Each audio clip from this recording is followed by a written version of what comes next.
The Arizona Coyotes drop their first ever game here at Mullett Arena alongside the Mullett man Dave Pagnotta, Dennis Bernstein, I'm Irfaan Gaffar with the fourth period.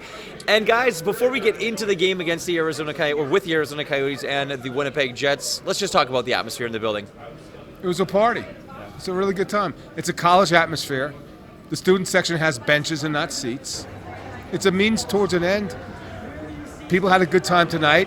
They'll have a big crowd probably on Sunday against the Rangers. And we'll see how it goes from game to game. Yeah, listen, it is what it is. Okay, yeah, you know what? It is what it is. Right. We're loving it. Yeah, that was about enough. But look, we all understand the situation that the Coyotes are in at the moment. And as the DB said, this is a means to an end. So let's make the best of it. Yeah. This isn't ideal. The players know it. Everybody knows it. This isn't what everybody wants. But it is what it is. So you do you, Coyotes. And it's a fun atmosphere. It's a cool atmosphere. It's definitely different. Look, for what it is, this is a beautiful arena. Is it NHL standard? No. It's not. But it'll get there. Do you think, in terms of next steps? DB, do you think that the Coyotes were surprised at the turnout? No, I think they were looking and building towards opening night. But like Dave said, you look at the scoreboard behind us. It's not a major league scoreboard. It's great for a 4,500 seat arena, but I think they're pleased. They got to be pleased with this. I don't think anybody knew what they expected. And the great thing about the Coyotes, they're embracing it, but they haven't championed it. They say, "Hey, isn't this the greatest thing?" They understand that this is a temporary home, and the word "temporary" in capital letters, Dave. All right, well, let's get to the game. The Arizona Coyotes fed off the crowd, get up to a 2-0 win, and then, Dave, they blow it. They did. Shane Gostisbehere, a little bit of a mistake there right at the end, giving up a 2-on-0 in overtime. And it was a fun atmosphere game-wise. The crowd was really into it. They were pumped. They were jacked about it. The student section, which is right over there, was nuts. Yeah, it was bananas. The guy actually was dressed up as a banana. Yeah, he was. There was a pineapple. There were all kinds of different things. A penguin, I think, was roaming around.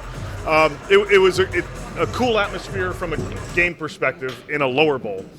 But, yeah, the Coyotes, look, it's going to be a tricky season for them all year long. I think everybody understands that. This is an opportunity for some of these players like Gostisbehere, like Travis Boyd, like Nick Ritchie and Zach Kassian to stick around in the National Hockey League, to be a part of a team that gives you an opportunity to play a specific role.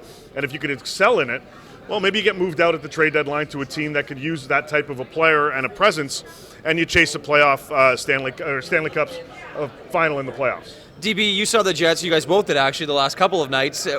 What do you make of this Jets team? I think they're a 500 hockey team, but they found ways to win in LA on Thursday and tonight when they were down in both games, down by 2 goals in both games. They showed resiliency. I love Cole Perfetti.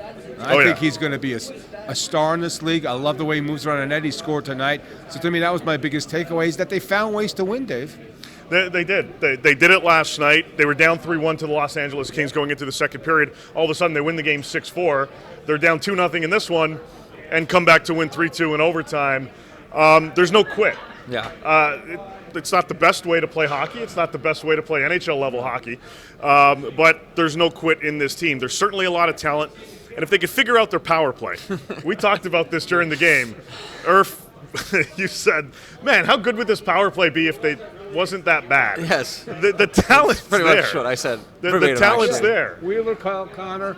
Shifley's been great so far. I think he scored 6 goals this season. So all the requisite talent and skill is there. They don't have a great quarterback. They have Neil Pionk. He's not a great quarterback. But again, as Perfetti gets indoctrinated into the offense, it's going to be even more dangerous. Gentlemen, thank you very much for this. A really fun atmosphere for the first game ever here at Mullett Arena, but a not-so-fun outcome for the Arizona Coyotes as they drop a game 3-2 in overtime to the Winnipeg Jets.